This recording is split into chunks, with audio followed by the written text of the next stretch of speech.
사랑하는 성도 여러분, 생각의 차이에 따라서 좀 다를 수는 있겠지만 세상에서 가장 아름다운 말은 어떤 말일까요? 환경에 따라서 다를 것입니다. 그렇지만 보편적인 삶을 살아가는 이 세상, 너와 내가 더불어 사회라고 하는 구조를 이루며 살아가는 이 세상에서 가장 아름다운 단어를 말하라고 한다고 할 것 같으면 용서라고 하는 말이 아닐까 생각합니다.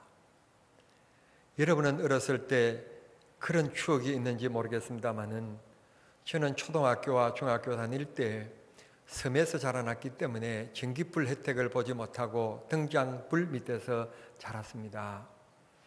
저녁 먹을 때쯤 정단불을 켜고 저녁을 먹고 나면 그 기름도 좀 아끼려고 금방 등장불을 꺼버리면 온 동네가 정막 가운데 그냥 이렇게 정막 가운데 있게 됩니다.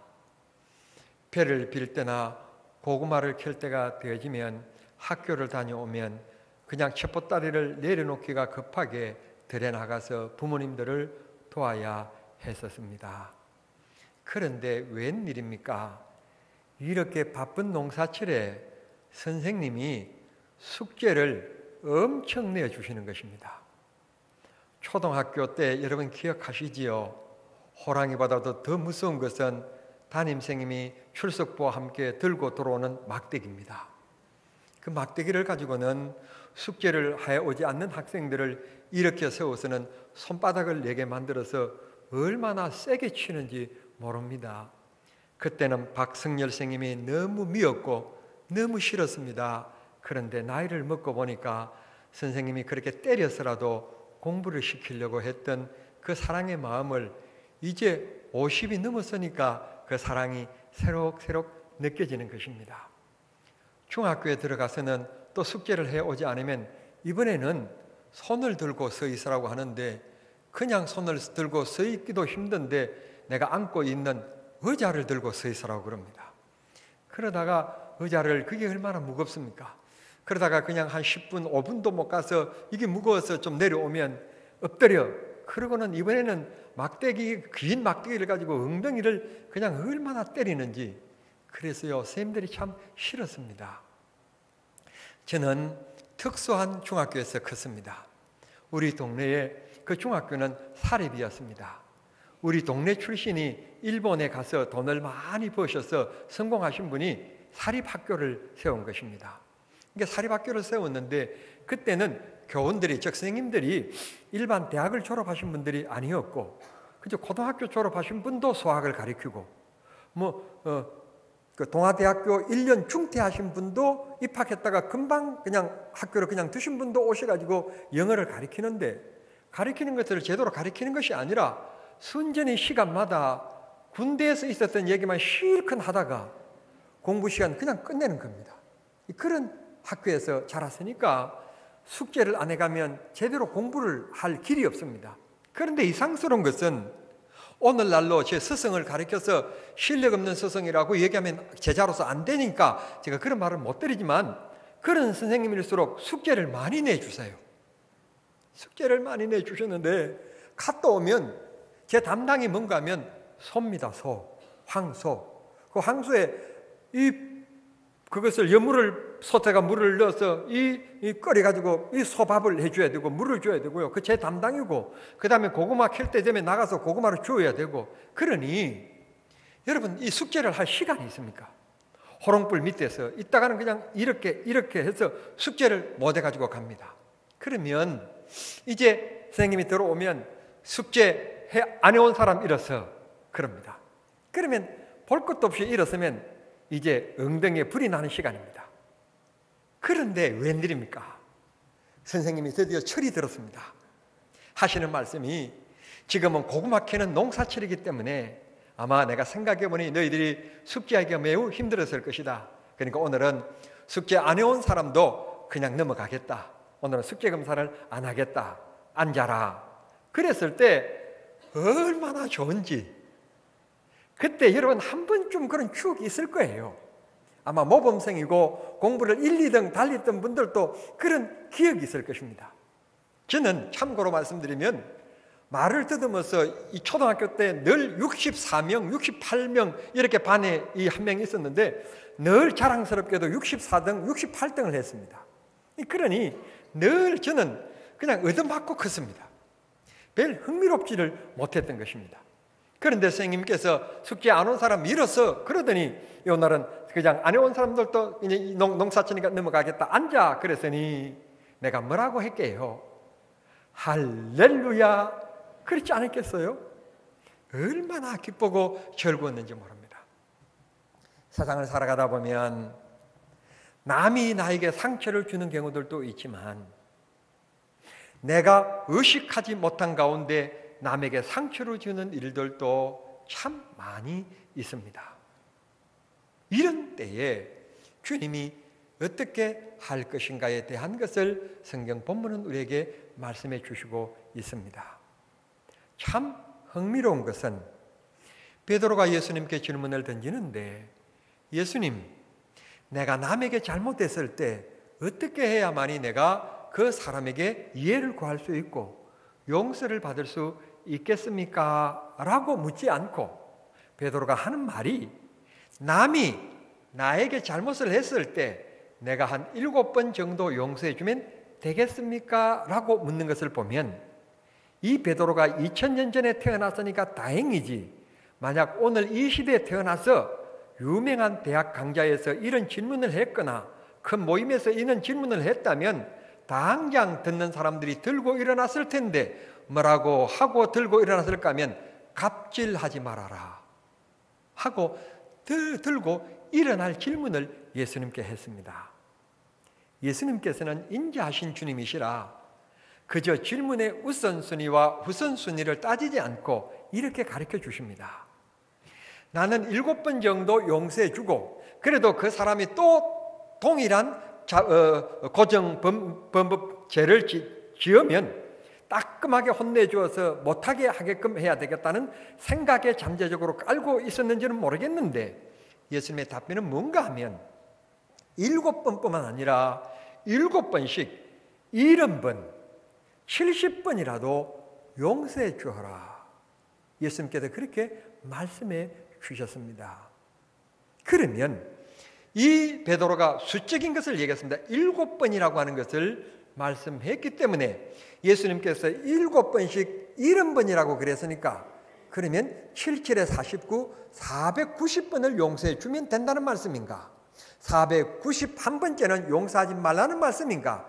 결코 그런 뜻이 아님을 우리는 분명히 알아야 합니다.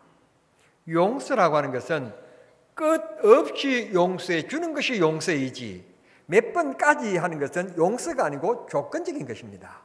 고로 용서라는 것은 주님께서 우리를 이것 따지고 저것 따져서 우리를 용서해 주신 것이 아니라 모든 것을 용서해 주심과 같이 십자가에서 모든 죄를 용서해 주신 것과 같이 용서하며 사는 것이 너 자신이 행복이라는 것입니다. 여러분, 우리가 남에게 무엇을 잘못했을 때도 우리가 불안감과 초조감에 살아가지만 내가 남을 용서하지 못하면 그만큼 나를 옥죄면서 살아가는 것입니다. 나를 그만큼 내 자신이 내 자신을 괴롭히며 살아가는 것입니다. 그러나 여기에서 다시 생각할 것은 남을 용서한다는 것이 그래 용서하자 잊어버리자 그렇게 해서 하루아침에 쉽게 지우개로 그냥 연필을 지우는 것처럼 글씨를 지우는 것처럼 지울 수만 있다면 얼마나 좋겠습니까?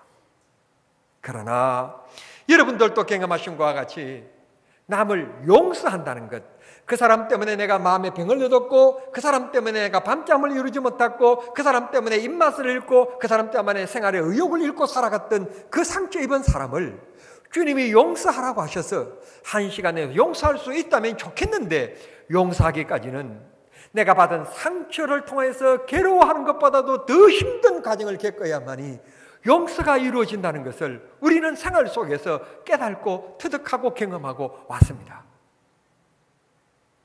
용서하는 사람, 용서받기도 힘들지만 용서하는 사람이 더 힘들다는 것을 더 많은 눈물을 흘려야 하고 더 많이 자기 자신을 붙잡아야 되는 고통을 겪지 아니하고 몸부림치지 아니하면 진정으로 용서할 수 없게 됨을 우리는 깨닫게 되는 것입니다. 사랑하는 성도 여러분, 이 말을 다시 말씀드리면 인위적인 내 인격적으로는 솔직히 남을 용서할 수 있는가 하면 용서할 수가 없습니다. 내 인격적으로, 내 품성적으로 절대로 남을 용서할 수 있는가 하면 없어요. 용서했다고 하면서도 불구하고 문득 생각날 때가 있습니다. 그건 용서한 것이 아니지 않습니까? 고로 용서하는 데는 내 힘으로 되는 것이 아니라 주님이 은혜를 부어주셔야 되고 주님이 힘을 주셔야 되는 것입니다. 춘배야, 너같이 말더듬의 그 밑바닥의 인생을 내가 내 입을 트게 만들었고 그때부터 너가 의욕을 갖게 해서 열심히 일하여서 지금까지 따라잡았지 않느냐? 그런 너 인생을 이렇게 해준 것이 내 노력에 단순히 너 노력으로 그렇게 된 거냐? 너가 나를 만났기 때문이고 내가 내 입을 풀게 만들었고 내가 성령의 은혜를 주었기 때문이 아니냐? 고로 이렇게 하나님의 귀한 은혜를 생각하면 생각할수록 내가 용서해 줘야 될 것은 주님의 은혜는 자꾸 커지고 내가 상처받았던 것이 태산보다도 더 높다고 생각했는데 주님의 은혜는 점점 생각하면 생각할수록 더 커지면서 내가 그 받은 그 상처는 점점 작아지게 될 때 그때 비로소 성령의 은혜로 말미암아 주의 마음으로 남을 이해하게 되어지고 남을 용서하게 되어지는 것입니다. 주님의 은혜가 아니면 성령의 역사가 아니면 주님이 우리를 감동시키는 은혜가 부어주시지 아니하시면 절대로 남을 이해할 수 없고 용서할 수가 없는 것입니다. 하나님께서 오늘 또 우리를 불쌍히 여겨주셔야 하고 내 자신이 어떤 존재인가를 주님 앞에 더 작게 만들어 주실 때 이 작은 나를 내가 주님 앞에 무엇이 잘났다고 이 문제를 붙잡고 내가 이렇게 고뇌하는가 그때 비로소 떨쳐버릴 수가 있게 되는 것입니다. 오늘 우리 모두 주님을 만나야 하는 것입니다. 주님을 만나면 우리 인생의 문제가 해결됩니다. 특별히 너와 나 사이에 껄끄럽고 가슴 아프고 말하지 않는 단절된 우리 사이를 연결시켜 줄 수가 있게 되는 것입니다. 대통령께서 통일은 대박이라는 말씀을 하셨습니다. 그렇습니다. 우리나라, 우리 민족에게는 이 땅 위에 유일하게 분단된 국가로서 통일은 더 없는 선물이고 기쁨입니다. 젊은이들의 말대로 대박입니다. 그러나 여러분, 남북의 관계 이 통일을 여러분 대화로 풀 수 있습니까? 물질로 풀 수 있습니까? 그것을 옥죄고 그 다음에 억압하는 이런 정책으로, 햇볕 정책으로 가능합니까? 절대로입니다. 여러분, 저는 정치가가 아니어서 여러분 막다른 강한 의조로 말하는지 모르지만 절대로 불가능합니다. 5차 핵실험을 했다. 그러면 우리가 핵을 가지면 가능할 것 같습니까? 그러면 좋다, 우리가 포기할게, 만나자, 그렇게 될 것 같습니까? 불가능합니다. 정치력으로도 경제력으로도 군사력으로도 여러분 절대로 이 문제가 해결되지 않습니다. 해결될 수 있는 유일한 길은 하나님이 남북의 지도자들에게 은혜를 부어주시는 길입니다. 박근혜 대통령께서 은혜를 받고 무릎을 꿇고 한국교회에 기도해 주십시오. 국가조찬기도에 놓으셔서 내가 무릎을 꿇을 테니까 주의 종들이 저에게 하늘의 지혜를 입을 수 있도록 안수기도를 해 주십시오. 김정은 이 지도자도 이분도 정말 하나님 앞에 선교사들을 통해서 또 다른 방법을 통해서 주님이 부어주시는 성령의 은혜를 체험할 때 남북의 관계가 해결되는 것이지 무기의 힘으로는 모두 다 죽는 겁니다.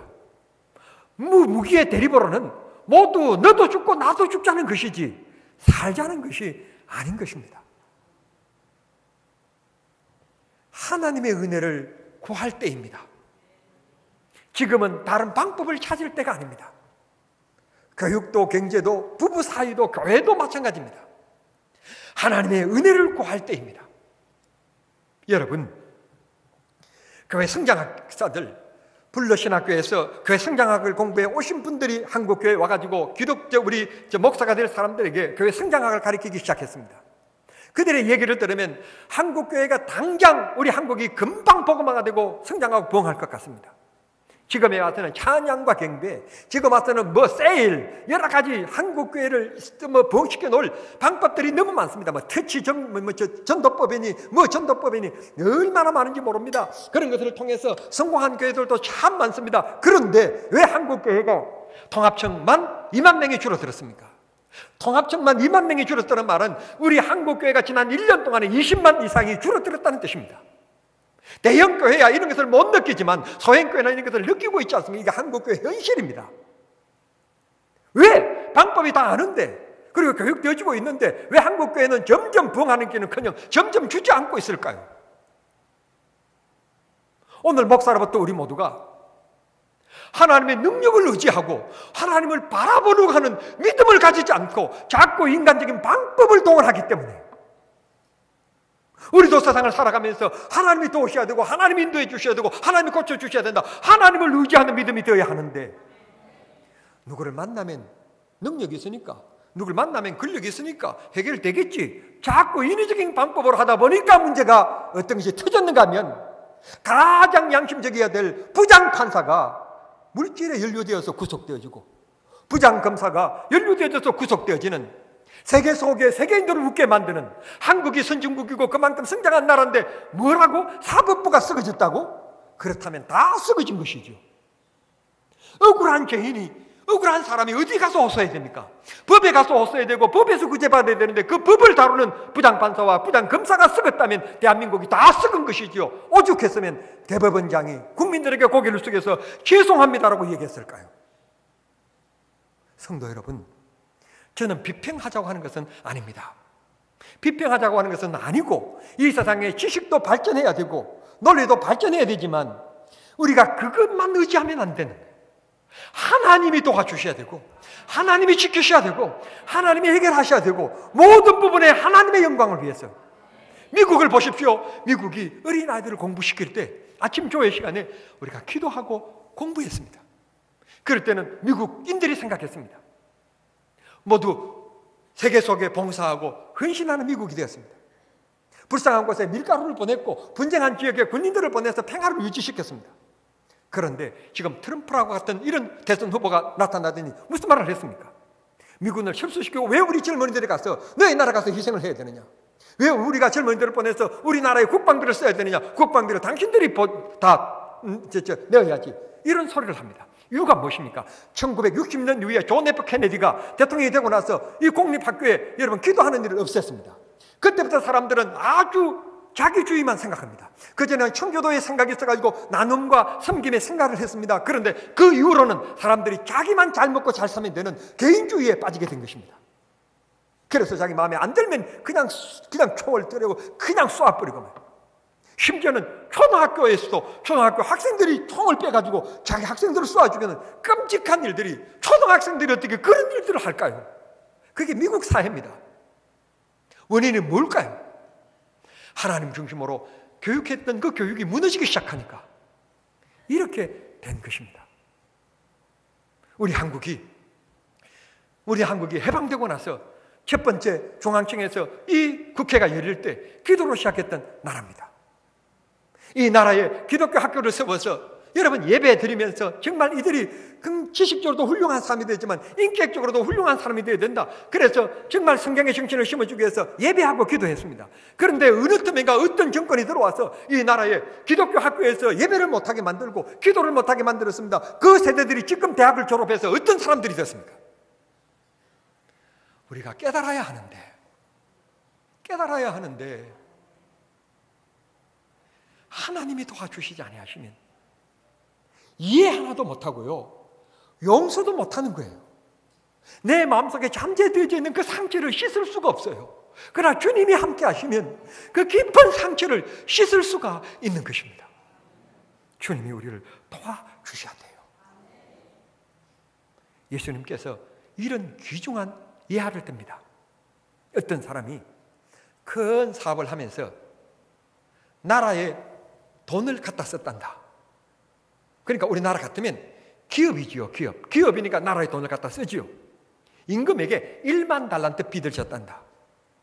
그리고 이 1만 달란트 빚을 얻은 이 체주가 또 다른 사람에게 돈을 빌려줬는데 100데나리온을 빌려줬단다.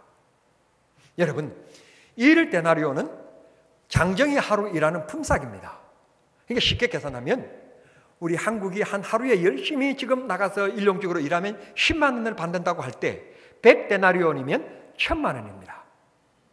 그러면 1만 달란트는 몇 데나리온이냐? 6000데나리온입니다. 그러면 100일 동안 일해서 모은 100데나리온 6만이니까 6천이니까 16년입니다. 16년 동안 번 돈입니다. 100일과 16년의 차이입니다. 비교가 됩니까? 비교가 안 됩니다. 그러면 1만 달란트 빚진 사람이 임금에게 제가 빚을 갚을 능력이 없으나 최대한 노력을 해서 갚겠습니다. 예언하는 모습이 너무 불쌍해서 이 임금이 탕감을 해줬다는 겁니다. 없이 그냥 사면 모든 것을 다 그냥 없이 해줬다는 것입니다. 그러면 얼마나 좋겠습니까? 할렐루야, 얼마나 좋은지. 그 집으로 돌아옵니다. 돌아오는 길에서 나에게 100데나리온을 빚진 사람 만납니다. 그러면 아이고 친구여, 당신 나에게 100데나리온 빚진 적이 있는데 그거 안 갚아도 괜찮아. 그러니까 빚 그거 생각하지 말고 다시 시작해. 나도 다시 시작하려고 그래. 열심히 살아. 그랬으면 얼마나 좋겠어요. 우리 정남중앙교회 성도들은 아마 다 그랬을 거예요. 그런데 안타깝게도 이 1만 달란트 이 탕감을 받은 사람이 100데나리온 이 16년과 100일 차이라 그러니까요. 그러니까 감옥을 가봐야 이게 얼마나 긴 세월인 줄 아는데 이 사람을 빚을 안 갚는다고 감옥에 집어넣었다는 거예요.